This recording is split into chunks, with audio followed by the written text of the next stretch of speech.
In a world where you can awaken your abilities once you turn 16, a boy named Ning Feng resides, an 18-year-old considered the trash of their school.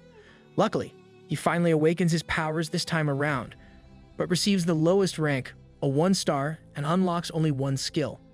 Nevertheless, fate has something else in store for him. Despite his disastrous awakening, he activates an unknown system, a system which grants him the ability to use dark power and forbidden spells, the most evil techniques in the entire world. Of course, not wanting his evil powers exposed, in fear of the consequences, he decides to keep his secrets under wraps, while he levels up to become the strongest and achieve his dream, a boatload of money. The story begins in the Superpower Academy, where a boy named Ning Feng is seen playing games on his phone. Excuse me, is he playing Mobile Legends? As he pours his soul into the match, he gains a huge advantage and begins acting cocky. But what goes around comes around. Out of nowhere, a blonde girl appears and smacks him square in the face.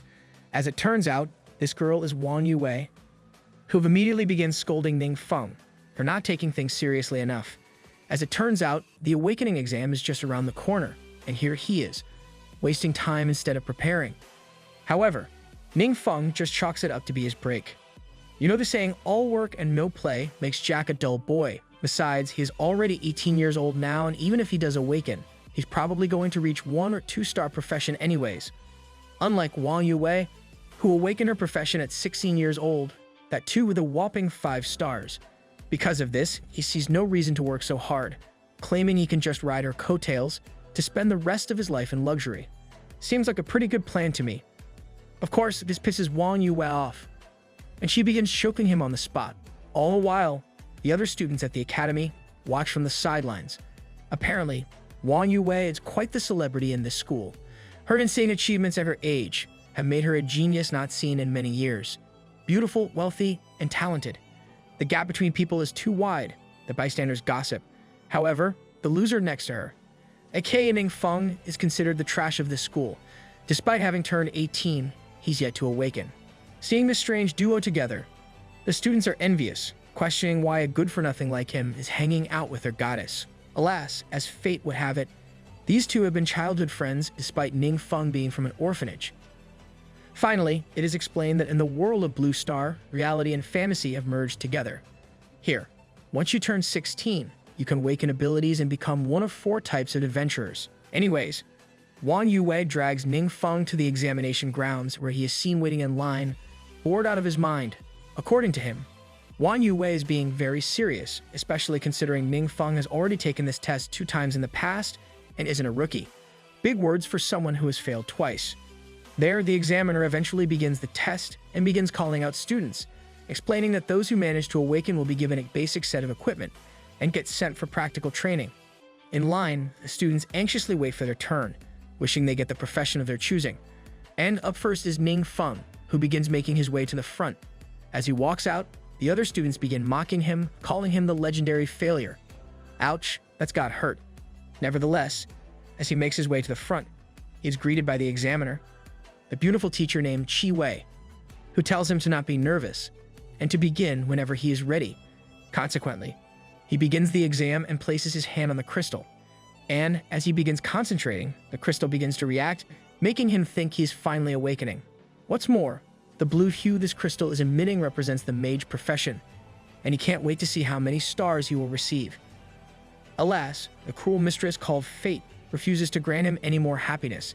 It's given a mere 1 star and a single skill. Seeing this, Chi Wei is left kinda disappointed, whereas the entire student body begins laughing like crazy. They all mock Ning Feng, telling him to get down, since it must be embarrassing for him to be on the stage. God damn, these kids are brutal. On the other hand, Chi Wei tries making small talk with Ning Feng, asking him what skill he learned, but he remains silent, leading her to think he must be in deep shock.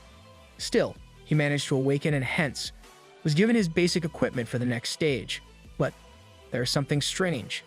Did I really not mishear? Ning Feng wonders. According to him, when he touched the crystal, he began hearing voices. This voice claimed the system had been successfully activated and gave him 2 passive skills. Dark Kinship, giving him the power to not suffer backlash from the dark power, and Mystery Fight, allowing him to use forbidden spells once a week without any cost. But that's just scratching the surface. As Ning Feng explains, Dark power is the most evil power in this world, and forbidden spells are considered the highest level of magic. But that's not all. The voice also transforms his skill, Mud Marsh technique, into a forbidden curse, the Foul Earth Shell. Back in the classroom, he isn't really comfortable with all this creepy stuff that just happened, hoping nothing goes wrong with the practical test he has to take. The practical test is revealed to be a battle between 50 students and monsters in the realm, to get the rookies familiarized with their newly acquired powers. Among the 50 people, the candidates can form teams of 4, and even attack each other, as unmanned drones supervise them all. Before they all step into the realm, Chiwei tells them all to check out their skills, and when Ningfeng does so, he learns that Foul Earth Shell is capable of summoning dark power from another world to cast a shield with the power of crushing any enemy that approaches.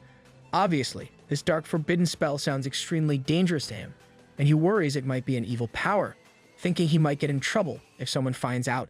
Nonetheless, the time comes for the newbies to enter the arena, and as soon as they all step inside, they are greeted with a horde of monsters. A deadly battle immediately ensues as goblins appear, wreaking havoc on the newbies. On the other hand, Ningfeng is seen hiding in the bushes. He knows this entire area is being surveilled by the drones, and hence, he doesn't dare use his forbidden spell casually, fearing the consequences. However, this has left him with no other means of attacking, and he can only hide and wait for an opportunity. On the outside, one of the teachers is pissed off at Ningfeng's antics. Despite Chiwei explaining he has weak health and 1 star, the teacher wants to get him out, proclaiming a 1 star can't become a real adventurer. Dude, even the teachers are brutal. What kind of world is this? Just then, things head south. All of a sudden, the drones begin dropping out of the sky, and unusually high power fluctuations are detected in the realm. Inside, the rookies are left wetting their pants after seeing the coolest goblin I have ever seen appear. This assassin goblin leads the charge, telling his brethren to kill all the invaders. In addition, this goblin is also the one responsible for bringing down the drone, which falls directly on Ningfeng's head, causing him to shriek in pain. However, this slight mistake results in the other goblins surrounding him. Seeing this, Ningfeng is left surprised, well, at least at first, thanks to the assassin goblin. The horde has been knocked out of commission, giving Ningfeng an opportunity to test out his forbidden skill. As the goblins close in on him, he unleashes the Foul Earth Shell. This results in his dark energy leaking all over the area, and the supervisors are left perplexed. According to them, this much dark power suggests a king-level monster has appeared in the exam venue, a foe so powerful that it is capable of taking out a city on its own. Why would such a terrifying presence be in the exam venue? Chiwei wonders, worried about the kids. Little does she know, her student is the one responsible for this energy leak. Inside the realm, the assassin goblin is left with cold sweat running down his face as Ningfeng kills all of his troops in the blink of an eye. Seeing his power, even Ningfeng is left speechless, commenting on how this spell is kind of gross and sticky looking. Bro, at least be thankful you didn't get put 6 feet under the ground. Ungrateful brat. One after the other, the goblins are turned into mush, and he begins gaining XP. The goblin leader wonders who on earth can possess such power, but he notices that his time has come. His movements begin slowing down, and eventually, the skill takes the life of this goblin leader, granting Ningfeng a whopping 6,000 XP. This marks the end of this ordeal, and Ningfeng decides to check on his stats, learning he's already level 10. Normally, this partial exam can only level up folks at most 1 or 2 levels, but our boy is just built differently, I guess. There, he realizes that all the small fries were only low XP, and his points mainly relied on the elite monster. And therein lies the problem. What the heck was an elite monster doing in the exam venue? But before he can figure out any answers, he is overwhelmed by greed. After seeing the loot dropped by the monsters, he finds the elite monster's loot 2 orange quality items, both with permanent attribute enhancements. Orange level items are already an epic level treasure, especially the assassin goblin's claw, which Ningfeng figures he can sell for a lot of money. Lucky guy. This whole endeavor leaves him with one lesson. He can easily level up by killing monsters. Ha ha ha. I'm finally going to get rich, he chuckles sinisterly. Just then, an emergency announcement is made. The students are told to immediately abandon the test and evacuate using the teleportation scroll. Hearing this, Ningfeng is left baffled, not knowing what the cause of this alarm is. But as he looks at his surroundings, he finds the entire area in ruins. Deeming this to be the power of the forbidden curse, he decides to flee the scene as soon as possible. Of course, he doesn't want anyone to know his secret so early on. And all the other rookies do the same. The supervisor on site orders everyone to escape quickly. In his mind, even if everyone joins forces, it will not be able to face a king-level monster. What's more, he isn't even sure reinforcements will come in time. However, as soon as Ning Feng teleports out, he notices that the source of the dark energy suddenly disappears, leading him to only one conclusion. That demon couldn't have escaped outside the realm, right? He questions in panic. I mean, you guys allowed the so-called demon to go on your orders. Outside, Chiwei is seen trying to get a handle on the situation, trying to set up an escape route for the students. Suddenly, Ning Feng comes up to her, asking what the problem is. Seeing him here, Chiwei asks if he is fine, ordering him to hurry up and leave if he is. She announces that school is temporarily suspended, and no one is to come back unnecessarily. Consequently, the students take their leave. After school, Ning Feng and Wang Yue walk back home together. On the way, Ning Feng comments on how Chiwei looked as if she was facing a great enemy and asks Wang Yue if she knows what happened. As a result, she explains that unknown power was detected in the exam venue and, because of this, the school has been sealed off. Hearing this, Ning Feng thinks maybe it was the elite monster he faced. As per him, it was a pain to endure not awakening, but when he did, the partial was stopped midway. Bro, you're the reason that happened. Does he have no self-awareness? On the other hand, seeing him bummed out, Wang Yue suspects that the incident might have hit him hard. Hence, she decides to cheer him up, telling him that his defensive abilities are not good for leveling up solo. Yeah, berating will make him feel better for sure. As a result, she will begin partnering up with him and her team tomorrow. However, Ning Feng immediately refuses. As per him, this isn't necessary since he can level up on his own. Obviously, it's not that he doesn't want to level up with this babe, but the only spell he can use is a forbidden one, and it's not like he can use that casually in front of others. But Wang Yue won't take no for an answer. She tells him that refusal is not allowed, ordering him to meet up with her team at the West Gate tomorrow early in the morning. Is that what you call a slave driver? After saying her piece, she walks on ahead, leaving Ning Feng enraged at her high and mighty attitude. This leaves him in a pickle, and he wonders if maybe he should just fake sickness to get out of it. But that is at most a bandage. At least with Wang Yue and her personality, he cannot avoid her indefinitely, and he has to come up with another solution. Just then, he gets an ingenious idea. Maybe there's a way. I wonder if it'll work, he thinks. And so, in order to test out his idea, he heads to the Yuan Chum Exchange. There, he explains that some equipment comes with skills attached to them. Apparently, his bright idea is to buy an item with the more spell attached to it, thinking he can just pretend to use that tomorrow. He just hopes that the system won't turn his item spell into a forbidden curse as well. Also, seeing as he's already here, he can even sell the loot from the elite monster he just fought. A win-win situation. Consequently, he enters the building and is greeted by a beautiful, well-endowed woman. Ning Feng tells her he's after an item that has the more spell, whether it is a weapon, clothing, or even accessories. Hearing this, the woman tells him there is no need to buy an item with such a low-level spell. Seeing how this boy is a newbie, she recommends something with a high-level spell that will be more suitable for leveling up. But Ning Feng is completely understanding. It only intended to use it temporarily, so it doesn't need to be high level. Hearing this, the woman's attitude does a complete 180. She calls over a newcomer to deal with Ning Feng and walks off, claiming she thought this boy might be rich, but as it turns out, he's a penniless guy, whom she doesn't even want to be served. I guess gold diggers exist in all worlds. With this, another clerk comes up to him, and the two of them begin visiting all the shops, trying to find a suitable item.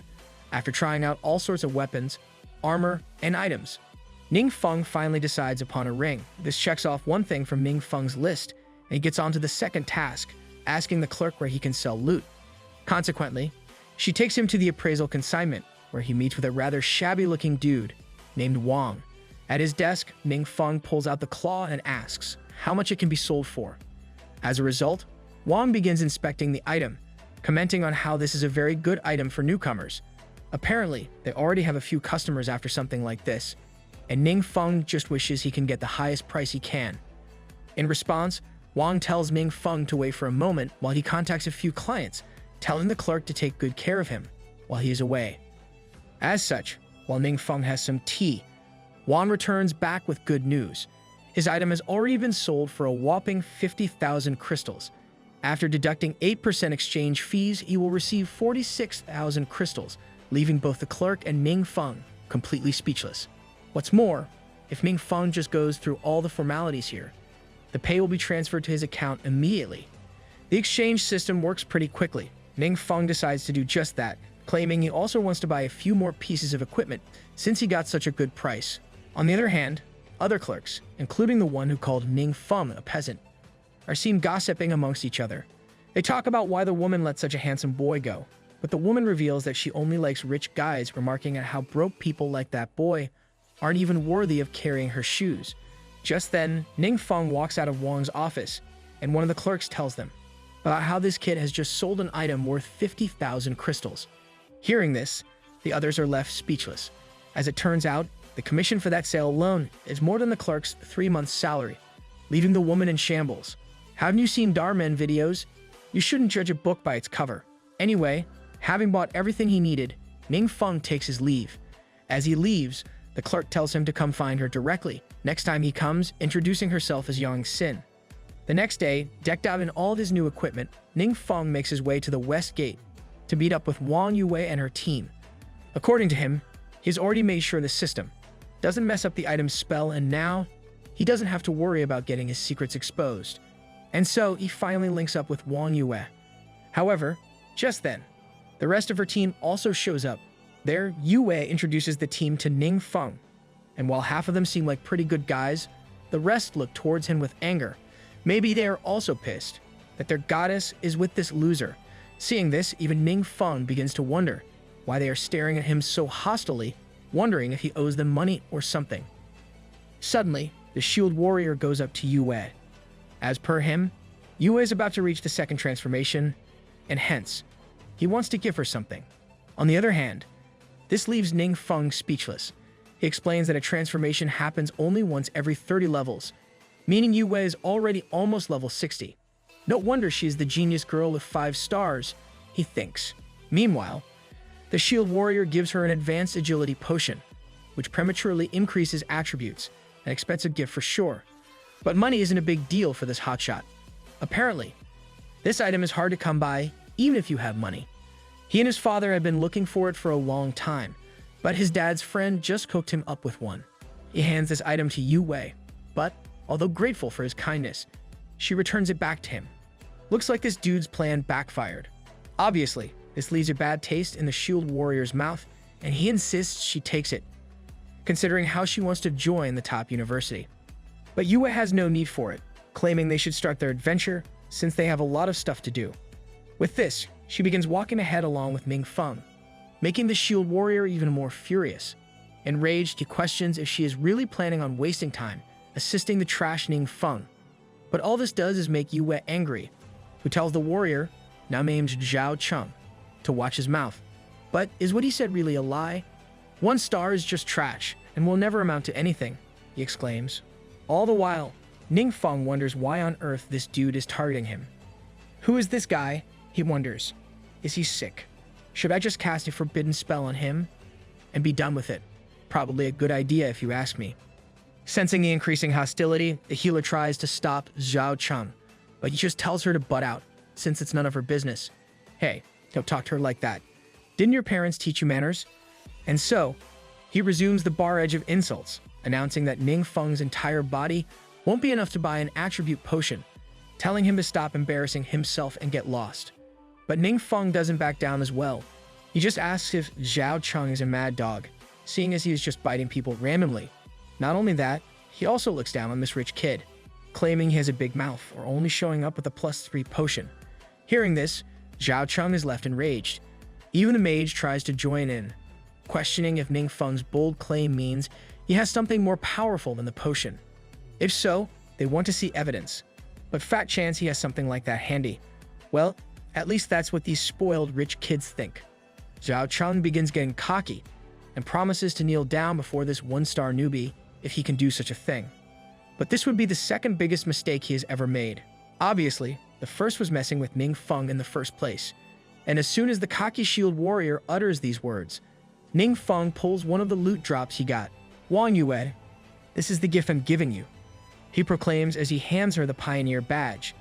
an orange-grade item with a permanent increase in attributes. Seeing this, Wang Yue is left stunned and reveals she has never seen such an item before. On the other hand, the rest of the party is left perplexed as well, especially Zhao Cheng, who claims it must be a lie. I mean, how can there be an item with plus 10 attributes? But Ming Feng has a solution for that as well. If there is any doubt, they can just try it on. As such, he tells Wang Yue to equip it. But she is clearly hesitant. Of course, this stuff is pretty expensive, but Ning Feng lies about how he found it at home, and that it was meant for her anyway. Even the Axe Warrior and Healer are curious to see if this is true and cheer her on. Ultimately, Wang Yue uses the badge and confirms that it really has increased attributes. Hearing this, the healer is left captivated and memorized. Meanwhile, Zhao Cheng is left with cold sweat down his spine. He exclaims that there is no way this poor brat could have such a treasure, concluding he must have stolen it from somewhere. However, Ning Feng doesn't even give him a response and just tells him to kneel and apologize loudly as per the agreement. As a result, Zhao Cheng immediately tries to back out, stating he will not do such a thing. But Wang Yue chimes in, asking if he is having second thoughts. This leaves the sword warrior in a big pickle and tries to look towards his team for help. Though, unfortunately for him, they all feign ignorance, resulting in him having to bow in front of the one he called trash. Damn, now that's a good feeling. He got what he deserved. Regardless, having gotten his just desserts, Ning Feng takes his leave, along with Wang Yue, and they both head toward their destination. On the way, Wang Yue tries to apologize for the way her team treated him earlier, but he stops her, claiming our relationship doesn't allow for this. As a matter of fact, he also rather she go train, complete her second transformation, and get into a good university, things he doesn't have to accompany him. In his mind, he is painfully aware that he will not be able to level up as efficiently if this chick is with him. But Yue keeps insisting she is needed. There she also gives him a few spell books, commenting on how he can learn them when he reaches the appropriate level. Seeing the books, Ning Feng notices that they are all purple quality, meaning they aren't cheap. But, as per Yue, they aren't even comparable to the gift she just got from him. And so, he ends up accepting the spell books, and the duo eventually reaches the Dangerous Graveyard. The author sure has a knack for naming things. The Superpower Academy and the Dangerous Graveyard. At least they try. Anyway, once they reach it, they begin leveling up. Well, at least Yue does. Using a bow, she begins slaying zombies, one after the other, while Ning Feng cheers her on from the sidelines. However, he isn't really happy about all this. He comments on how little XP these small fry are giving out. In the first place, he can't really tell Yue he's already level 10 and in this situation is pretty much helpless. Just then, all of a sudden, Yue's phone begins ringing. Upon receiving the call, it is revealed that her party's cleric has contacted her for an emergency. Apparently, the big boss, Fallen Necromancer, is about to appear. This is a very rare opportunity, and the healer asks if Yue wants to join in and defeat this boss. Good riddance. Finally, our boy is going to use his dark power. As such, the healer asks if Yue is coming, whereas Zhao Cheng demands she come. After all, how are they supposed to fight this boss on their own?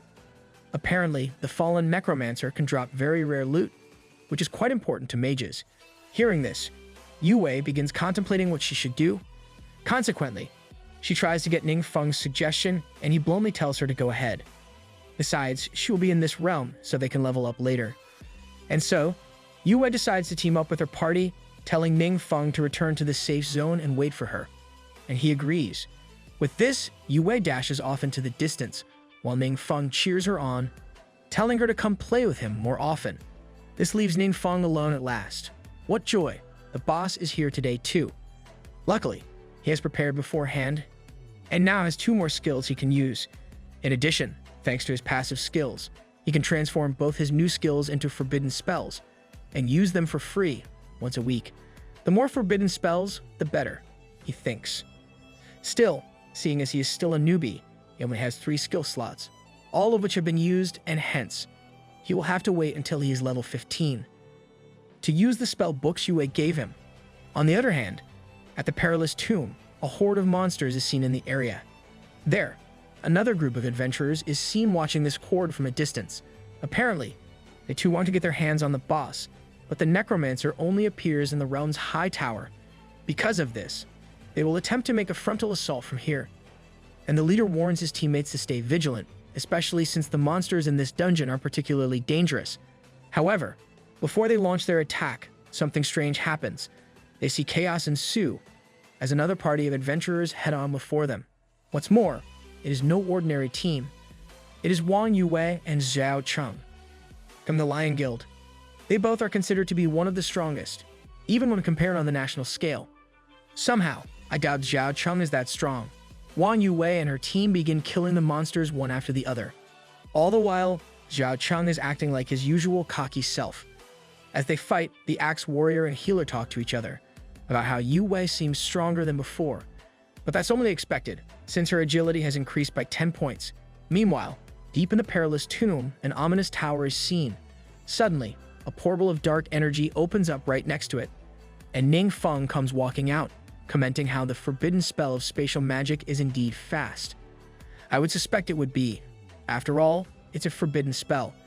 As it turns out, he has used Void Step, which allows him to tear through space and traverses to a target location. Regardless, since he has already reached his destination, he begins making his way inside the tower. However, out of nowhere, an evil-looking skeleton appears in front of him. Nonetheless, even after facing such a fearsome foe, Ningfeng is still nonchalant, telling the monster it's late.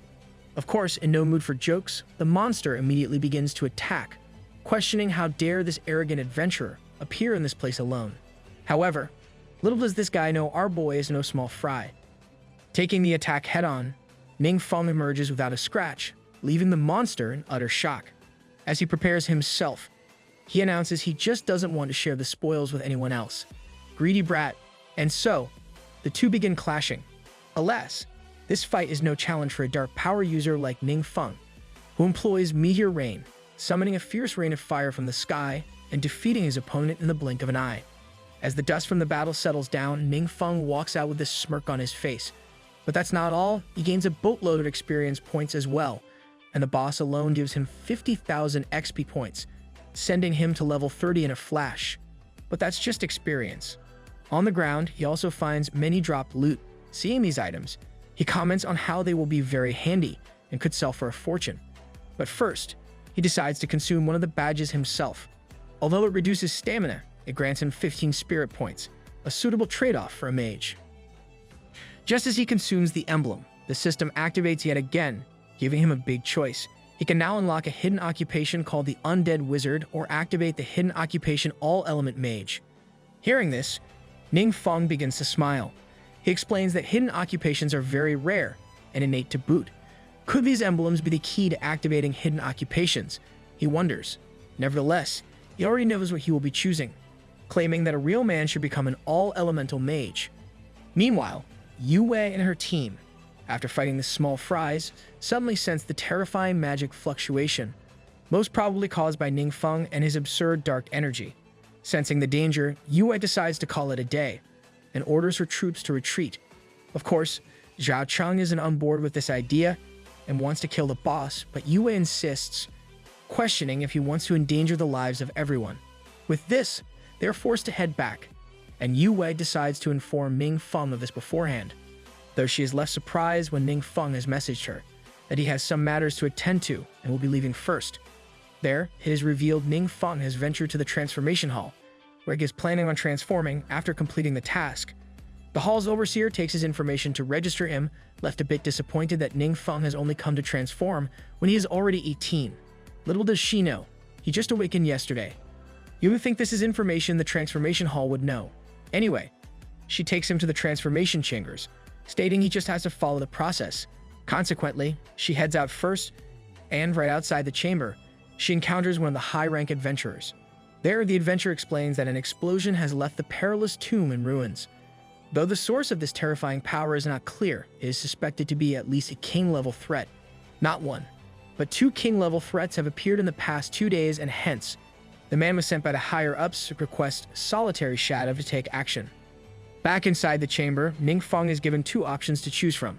He can either go into the realm of illusions Wuan Huoi Tomb, an A-level threat, and obtain the Blood Soul Crown, or he can go to the realm of illusions Huoyang Divine Temple to obtain the Holy Emblem, an S-level difficulty mission.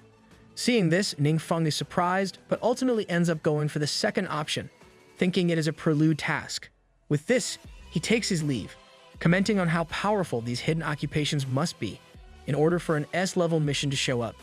Thankfully, he has 3 days to complete this task, so it's not going to be too stressful, unlike dealing with Wang Yue and her personality. As such, he exits the chamber, where he notices that the attendant has changed since he entered. On the other hand, at an undisclosed, shady-looking castle, the adventurer from before is seen with an officer. There, the officer talks about how the soldiery's shadow has different information than his, and the adventurer explains. It is because the existence of the shadow group is an official secret. As per rumors, each member of the soldiery's shadow possesses a hidden occupation that allows them to use the power of darkness in combat, making them all the more dangerous. However, the dark power is strong, too strong. Although it is slowly dissipated, it still negatively affects the members. Well, at least as per the leader, who turns out to be the attendant at the transformation hall. This woman, introduced as the leader of the solitary shadow, Kuan Lan, reveals that the culprit for the king-level threat has already disappeared after causing heavy damage, and hence, it is difficult to deduce the purpose of this evil being.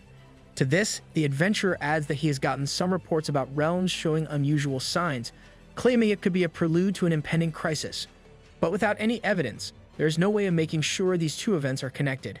But even Kuan Lan finds it troublesome and decides to consult with her supervisor to come to a decision. Suddenly, the officer decides to chime in. He questions if the identity of the culprit is confirmed to be a monster, asking if it is possible that the culprit is mutated, similar to Kuan Lan. But she explains that the power the culprit possesses has exceeded king level. In order to control such dark power, the cost is too much for any human to bear. Hence, a human cannot possibly be the culprit. Therefore, the only conclusion is that an exceptionally powerful monster has appeared, one which could bring catastrophe at any time, and it must be found as soon as possible. I guess our boy Ning Feng is just built different. On the flip side, at Ning Feng's home, he sits down to decide his next move. Since reaching level 30, 4 more skill slots have opened up for him, and he decides to use the spell books Yue gave him. Just then, the system reveals 2 of his skills, Arcane Shield and Foul Earth Shell, have been merged together, giving Ning Feng the passive skill Foul Earth Defense, giving him an automatically deploying shield whenever he is attacked. Overpowered skill, if you ask me. Seeing this, Ning Feng is shocked that forbidden spells can be merged with low-level spells, though he is now virtually indestructible by any ordinary damage. Consequently, he uses the second book, granting him the Falling Rock technique. This spell is able to be merged with both Foul Earth and Meteor Rain Fire, giving him a passive skill, Elemental Mastery Earth, which enhances all Earth-based skills with a 20% buff. However, even after utilizing all the books Yue gave him, he still has 4 slots open. As a result, he decides to go to the exchange once more and buy a few more books. And so, the next day, he heads back to the exchange tower, where he meets with that gold-digging woman from before. Seeing Ning Feng here, she tries to get jump on him, wanting to get the large commission his sales are going to bring. But Ning Feng seems to be completely uninterested in her, and instead asks where Yang Xin is. Hearing this, the woman claims Yang Xin is busy with another client, but she will be more than happy to accompany him over, but Ning Feng simply turns her down. This leaves the woman in a fury, and she questions, "Am I not comparable to someone like Yang Xin?" Nevertheless, she tries to keep up her act, trying to win him over. Just then, out of nowhere, Yang Xin comes dashing. She reveals that she was eating in the back, but her colleague informed her of Ning Feng's arrival, and she came here rushing. Anyway, with this, the two of them head to Wang, where Ning Feng hands over 2 of the drop loot books he wants to sell. Also, while he is at it, he wants to buy some more mage skills books. Therefore, while Wang sets up the sale, Yang Xin takes Ning Feng to a restaurant where the 2 of them have a meal together. Is that what you call a date? Lucky guy. Afterwards, they both part ways, and Ning Feng offers to take her back, but Yang Xin refuses, stating she has somewhere she needs to head instead. As such, she takes a taxi, bidding farewell to her customer. In the taxi, she reveals that Ning Feng's commission has helped her buy the expensive medicine her father very desperately needs, and she begins crying tears of relief and joy. Alas, happiness doesn't last long. All of a sudden, the taxi's windshield shatters, and a claw comes flying inside, stabbing the taxi driver in the face and leaving Yang Xin in complete disarray. As it turns out, a realm gate has mysteriously opened in the middle of the city, letting out a surge of monsters into the world. Not wanting to die in this chaos, Yang Xin tries to escape and exits the taxi, only to end up stumbling and falling to the ground. What's going on? Monsters are appearing in the safe zone, she wonders. Nevertheless, she does all she can to flee the situation, but a monster is seen right behind her. Meanwhile, from the gate, a humanoid figure walks out with an ominous grin on his face. Nevertheless, seeing the monster behind her, Yang Xin tries all she can to get away, sending a blast to damage her attacker. However, the monster is unhurt and continues closing the distance. As it turns out, she is a mere 1-star mage, only level 34, not a person worthy of taking down the monster in front of her. As such, she is faced with certain death when the monster finally decides to bring the hammer down on her. Just then, in the blink of an eye, a high-ranking adventurer shows up, saving her by the skin of her teeth. There, the adventurer tells Yang Xin to escape and find a place to hide immediately. According to him, everything in the area has been corrupted. The realm has started to merge with reality itself, a situation that has never been seen before. What's more, he reveals that these kinds of monsters are far beyond what a 1-star can handle. Suddenly, he recalls the words his officer friend told him and begins wondering if the culprit for this ordeal is the especially powerful monster that has hidden itself in the city. However, he doesn't have the luxury of figuring this out. Yet another blow comes at him, full force, but the adventurer is able to dodge it just in the nick of time. Alas, when he looks up to see who the attacker is, he is left perplexed. Human. Are you a mutant? He questions. But no, that is far from the case. The attacker is revealed to be a humanoid figure from before, who announces he is not that kind of trash. Rather, he is the guardian of the power of darkness. I wouldn't be so sure. He doesn't look like someone important. But this just leaves the adventurer even more confused, and he wonders what guardian is. He has never heard of anyone like that. Still, it's no time to be dwelling on such things, and he has to simply take care of this threat first. Consequently, he jumps in to deliver a slash, but even he is unable to make contact. The guardian just punches him away, sending him flying. Realizing the power behind this blow, the adventurer is left in complete disarray. He comments on how his opponent is at least on par with the third transfer, aka a level 90 warrior. But the guardian doesn't stop there. Taking advantage of the situation, he deploys his dark power, closing the distance. It seems that no one is a match for me, he announces as he comes flying, stabbing the adventurer in the chest. Successfully taking down his foe, the guardian begins laughing like a maniac, delighted to see he has become stronger, remarking at how stepping on this land feels like a constant surge of power. However, he is quickly humbled when a demonic-looking item on his chest orders him to not indulge himself. As per the skull pendant, the power this guardian possesses is granted by it, and without him, the so-called guardian would be nothing more than an insect crawling in the dirt, just like the rest of his kind. God damn, that is brutal. Do you mean some aloe vera for that burn? But that's not all.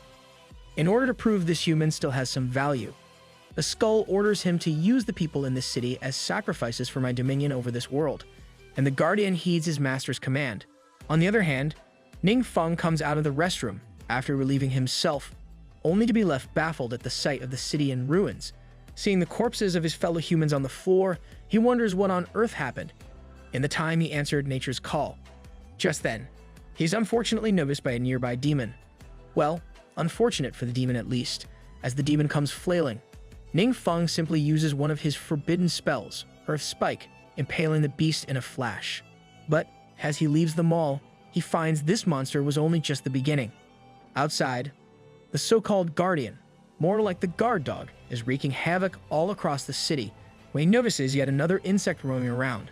Wanting to fulfill his master's command, the guardian rushes to end Ning Feng's life and even manages to constrain him.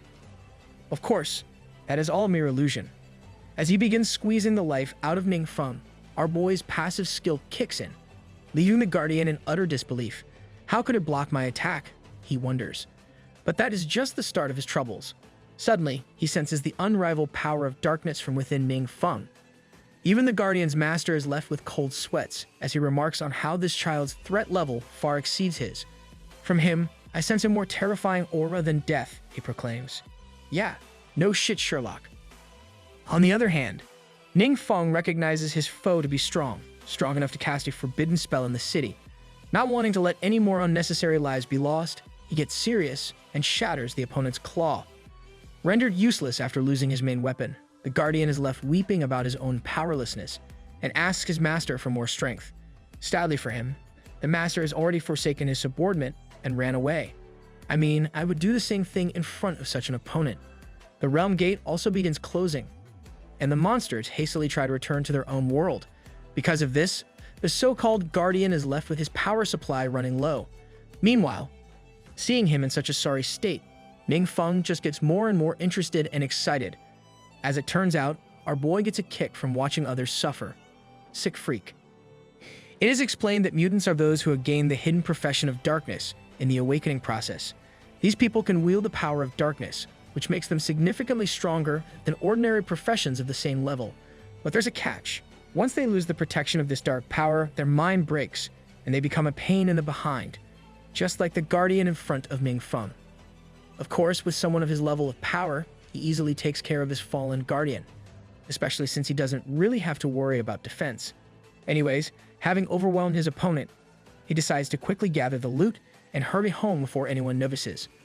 On the other hand, Kuan Lan, along with her subordinate from the solitary shadow, walks into the ruins of the city. There, the subordinate remarks how the monsters have already retreated and the realm gate has disappeared. But Kuan Lan is not at all happy. She thinks about all the recent events that have transpired, commenting on how each time the culprit appears and disappears in a flash. What do the enemies want? She wonders. Nevertheless, she asks her teammate about the situation elsewhere and learns that everywhere else is basically safe. Well, at least almost everywhere. In the south, they have sustained heavy losses, and the situation is still unknown. Hearing this, Kuan Lan is left concerned. Revealing that she was under Captain Zhou's leadership, she wants to head over and take a look. Meanwhile, in the south, an adventurer named Du An is checking out the aftermath of Ningfeng's battle with the so-called Guardian. Du An notices that all of the Guardian's belongings have been taken from him, but before he can figure out who is behind all this, Kuan Lan walks in, seeing an unknown person in front of this Guardian's corpse. She questions who this guy is, and he introduces himself as a member of the Cloud Realm, an unofficial organization composed entirely of fighters. But Kuan Lan isn't fully convinced. As far as she knew, the Cloud Realm always acted in secrecy, so why is one of their members out here in the open? And Du An claims it is because of the standing corpse beside him. Apparently, this guy used to be a part of the Cloud Realm, but betrayed the organization. He assisted the realm in invading reality, leading to a huge attack on their camp. Because of this, only a few survivors from the group were left, while the others perished. Hearing this, Kuan Lan's subordinate finds the similarity in the situation right now and back then, leading Kuan Lan to wonder if the invasion stopped because this guy died. Did you kill him? She questions Du An, but he immediately denies it. In his mind, he reveals his former comrade loved to hide in the realm space. Thanks to this, no matter how hard Du An tried, he was never able to find this guy, and he escaped every time. On the other hand, Kuan Lan is left distressed at the circumstances. She explains that Captain Zhou has the power of the third transformation, aka level 90, yet his entire army has been wiped out. Despite this, there was someone who killed the enemy leader directly and forced the invasion to stop. Is there really such a formidable figure in Qinyu City? Both she and Du An wonder. Regardless, after getting a handle on the situation, Du An takes his leave. Seeing him walk off, Kuan Lan questions where he is going, and he replies that he needs to find something. Back at Ningfeng's home, he gets excited to no end. He begins inspecting the drop loot he got his hands on and realizes that the Guardian gave him 2 sets of orange raid equipment for the fighter profession. According to him, he couldn't get such items even after defeating a boss, but he wonders why, despite having such armor handy, the Guardian did not equip them. However, he just figures his level must not be enough. In case he had these items on, it would make him extremely difficult to defeat, and Ningfeng would have had to use his forbidden spell to come out on top. What's more, he also retrieves a strange-looking pendant, which has no quality and no information. Nevertheless, everything's fine as long as there is no danger, like an ancient god, hidden inside it. On the flip side, the evil master controlling the Guardian is left in tatters. Luckily for him, he managed to close the realm just in time and avoided getting discovered. However, just as Ningfeng wonders about this pendant's ability, the master is left even more anxious. Fearing Ningfeng's insane dark power, he orders to have all contact cut off so his location is not exposed. This experience leaves the master shaken to his core, and he wonders, how did he sense me? The following day, at the city hospital, Captain Joe, who is left with his entire body and injuries, tells Kuan Lan he was saved by a young fighter. As soon as this lad showed up, the enemy immediately opened the rift and escaped into the realm. This man being none other than Duan. Our boy isn't getting the recognition he deserves. Hearing this, Kuan Lan also comments on how Duan is extremely strong, so much so that his strength is not below hers.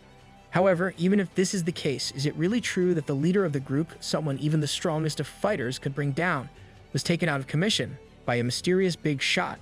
Well, that seems to be the case for now. It might be possible this big shot was just strolling around or was hidden in seclusion, since he is definitely not registered anywhere. In addition, aside from the traces of magic, there were no special discoveries on the battlefield. But it seems like Joe has sustained some heavy brain damage, as he begins to talk about how being with the big shot must feel very safe. Just then, the officer has an idea. According to him, the remnants of the dark power could still be on the battlefield from last night, making him come to the conclusion that maybe this mysterious big shot who brought down the Guardian might also be a mutant. He comments on how the spell activated yesterday had no casualties, making him more and more adamant about his theory. But Joe retorts, claiming this is impossible. But if this is really the case, even Kuan Lan is unsure. Meanwhile, Ning Feng heads to a building where he wants to be allowed to pass through, since he wants to do the job change task. After getting permission to enter, Ning Feng begins looking around at the gate and eventually finds the Temple of Radiance. As such, he makes his way over to this temple. However, unbeknownst to him, he is being tailed by Duan. A few days earlier, at the exchange hall, Duan, accompanied by the Gold Dagger woman, met up with Wang. Apparently, he wanted to buy a set of 4 transfer fighter suits. Hearing this, the woman is left delighted to no end. Of course, her commission on this sale is going to be huge, and in her eyes, if she can get this guy on board, she won't have to worry about money in the future. What's more, it just so happens that Wang has a customer who is ready to sell a 4 transfer fighter suit. Alas, as of right now, he only has 2 pieces of the set, a top and pants. But this piques Duan's curiosity, and he questions where this person is. In response, Wang explains that he was busy today and cannot make it, but Duan is extremely skeptical. According to him, all the juicy information about this suit matches the information. Although it is not confirmed, the suit Wang mentioned is most likely his master's relic. As a result, he questions where this guy is right now. He is even willing to pay for this information. Of course, Wang is hesitant in sharing his trade secrets, but at that moment, he connects some English dots.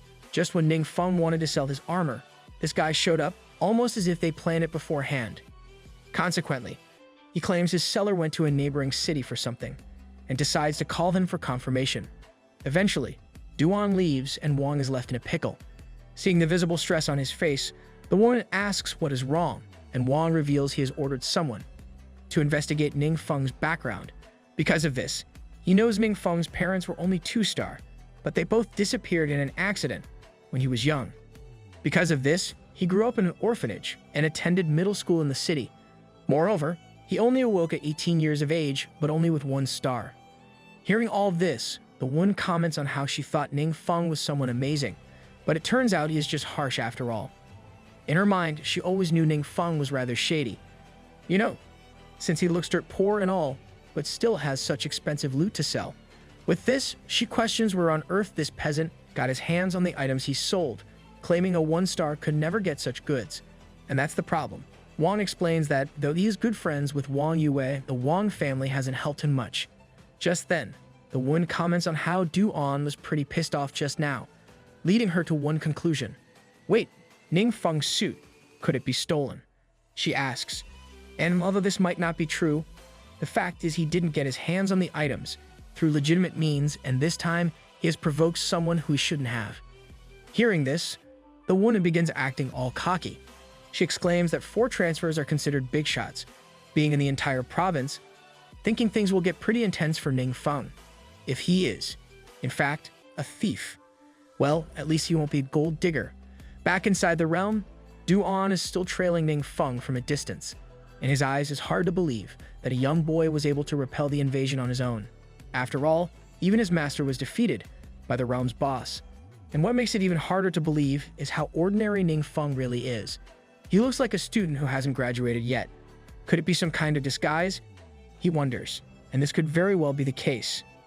I mean, a nice disguise at his age wouldn't really attract any attention and help him blend into the crowd. Due to this, he decides to maintain some distance, thinking if Ning Feng really is keeping his whereabouts a secret, he might shake him off. Still, just to be safe, he decides to mark Ning Feng with his skill. Nonetheless, Ning Feng continues going deeper and deeper into the temple. On the way, Duan thinks about why he is here, considering the monsters in this realm aren't very high level. However, when he steps inside the temple, things finally start to make some sense. As the monsters gang up on Ning Feng, his absolute defense skill is activated, leaving Duan's jaw on the floor. He also notices that the monsters are avoiding Ning Feng, making him all the more sure he cannot be a simple person. Eventually, Ning Feng reaches the boss of the realm. Thinking there's no one else around, he prepares to face this boss head-on. Little does he know, he's being trailed. Duan wonders why a special guy like Ning Feng would want to fight such a low-level boss. However, even when Ning Feng gets close, the boss doesn't jump into action. As it turns out, the boss wasn't what Ning Feng was after. He simply walks past him and continues going deeper, until he reaches an angelic statue. As soon as he stands in front of the statue suddenly vanishes into thin air, leaving Ning Feng to question why it ran. On the other hand, Duan is left perplexed. He realizes this is a rare hidden boss, and questions how on earth Ning Feng knew this. But everything has already been told to him by the transformation task. Ning Feng is tasked to enter this realm, obtain the holy emblem, and defeat the temple's hidden boss, the six-winged angel. And that is exactly what he is planning on doing. With an arrogant look on his face, he advances that this is really an S-level mission, and no other newbie could have handled it. Meanwhile, the six-winged angel is left waiting in its nest, afraid of the power Ning Feng possesses, wondering where he should go and hide, since he is already inside his realm. Nevertheless, he tries to flee the scene, but Ning Feng won't stand for it. Using his forbidden spell, Thunderfall Descent, he strikes down the angel from the sky with lightning. Seeing this display of power, Duan is left with shivers down his spine. Even someone as powerful as him has never seen such terrifying, world-destroying magic in his entire life. As he sits in a puddle of his own making, he comments on how Ning Feng's power is definitely above that of his master. Could he be the rumored 8-turn powerhouse? He wonders. On the other hand, Ning Feng doesn't seem to be too thrilled about his victory. Apparently, his level cannot increase any further until he completes his first transformation, meaning all those sweet experience points just went down the drain. I see why someone would be bummed out about that. Still, he has completed his task, and with the holy emblem in hand, he decides to just call it a day and head back. To get things over with, he plans to use the teleportation scroll to go back. However, just before he is able to do so, Duan comes running behind him and calls him out. Realizing that someone was behind him this entire time, Ning Feng freaks out. In his mind, his cover has already been blown, leading him to make a conscious decision. But this doesn't favor him. Seeing the scowl on his face, Yuan thinks that maybe this brat is pissed off and immediately changes his tone. Also, just before they can start their conversation, the alarm rings. Consequently, Ning Feng suggests they get out of this cave first and continue talking outside, and Duan agrees. And so, they finally get the moment to chat. There, Duan reveals that he has been following Ning Feng all the way here, and apologizes for his action. He claims he just wanted to confirm something. After all, Ning Feng looks like a young boy, and if he hadn't seen it with his own eyes, he couldn't have believed his true power. Finally, he gets on topic. He expresses how, despite his master being strong, he was only able to temporarily seal a traitor, aka the guardian Ning Feng killed. Because of this, that traitor has been using him as a sacrificial offering in an attempt to break the seal. All this time, Duan has been chasing him with all his might, but was never able to capture him. On the flip side, Ning Feng is completely uninterested. He remarks on how Duan is a 4th-tier powerhouse, and if he didn't expose himself, there was no way for the newbie to notice him. All this is because Ning Feng's level is just too low, and at this rate, his secrets will soon be exposed. But as he goes deep into thought, Yuan is left confused.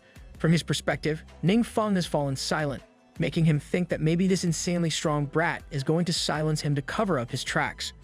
Of course, not wanting to die in such a place, he profusely thanks Ning Feng for avenging his master. What's more, he promises to aid him if Ming Feng needs anything in the future. Hearing this, Ning Feng realizes this is a good opportunity for him. Not only is Du An's level pretty high, but he is well connected as well. All this means having a good relationship with such a person is sure to be useful in the long run. Still, he wants to maintain his normal appearance to outsiders and orders Du An to keep his mouth shut about everything he has witnessed today. And Du An promises to do just that. In his eyes, Ning Feng's magic, though containing dark power, did not harm the innocent. Not only that, he even single-handedly saved the world from the realm invasion. Such a low-key powerhouse, no matter for what reason, deserves my respect, he proclaims. In addition, he also decides to stay down in Qinyu City for the time being, considering he doesn't have anywhere better to be anyway. Regardless, they both begin heading back when, all of a sudden, Qi calls Ning Feng. As he answers her call, she goes into full interrogation mode, questioning where he is. In response, Ning Feng claims he is out of town, though he is preparing to come back. As a result, she tells him to meet up with her when he does, since she has something important to discuss with him. With this, they both bid farewell, and Ning Feng is left wondering why his teacher called him so suddenly. On the other hand, it is revealed that Qi is not alone. She is with Kuan Lan.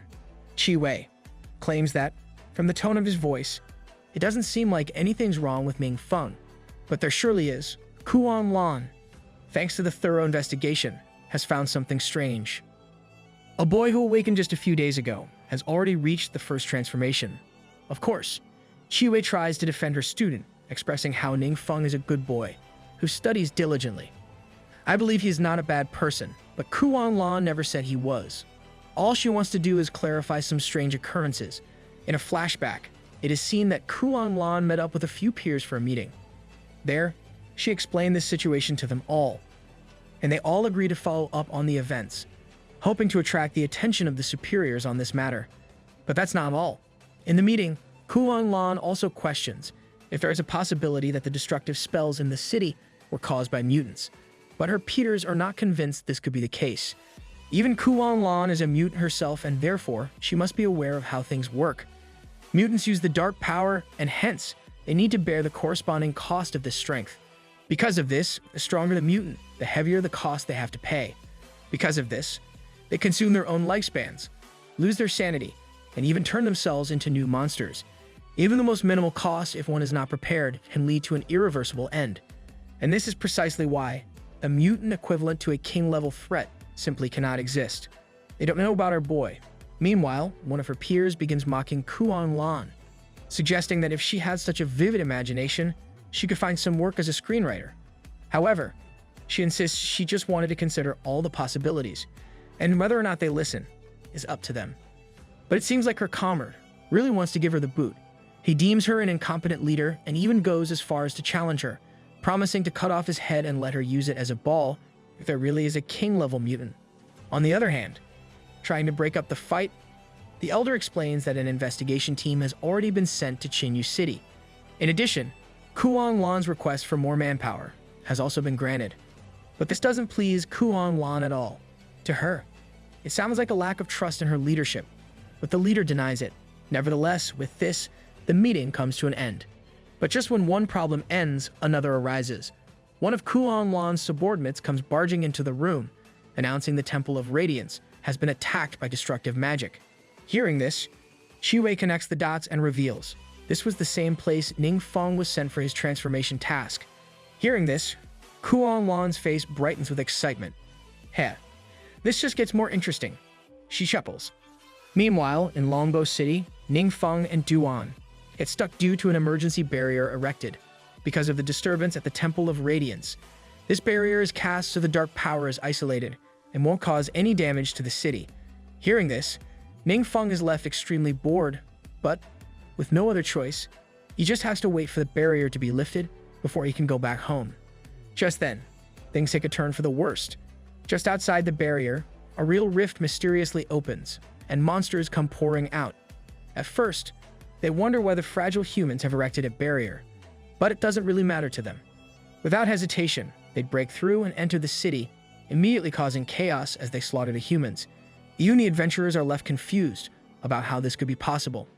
There, Du An explains that this is another high-level realm invasion, similar to the one that took place in Qinyu City. As such, Duan asks if they should intervene, but Ning Feng, in turn, asks if he has a solution for this situation. Hearing this, Duan falls into thought. He wonders why, despite Ning Feng being strong enough to deal with this on his own. He'll ask him for a solution. This leads him to one conclusion. Clearly the boss is testing me, he thinks. But little did Ning Feng know that Duan became Ning Feng's subordinate on his own. So much for being a big shot. Anyway, due to this misunderstanding, Duan decides to head into battle himself, telling his supposed boss to leave it all to him. And Ning Feng agrees to just watch from the sidelines. To him, this is rather convenient since there are a lot of people around, and he can't really use his dark arts with them all watching. All the while, the city adventurers try their best to subdue the threat, attempting to attack the monsters first. But they have no luck. The monsters turn out to be stronger than they expected, and the adventurers' numbers begin to dwindle. Seeing this, they are all left in despair. Not a single one of them is even able to touch their foe. If so, how can they fight these beasts? Is this even possible in the first place? On the other hand, the monsters begin to grow disappointed in the humans. They thought there would be some strong ones here, but it seems like they were wrong. Nevertheless, they continue their rampage, striking fear of death into the humans. Luckily for the citizens, Duan decides to finally chime in.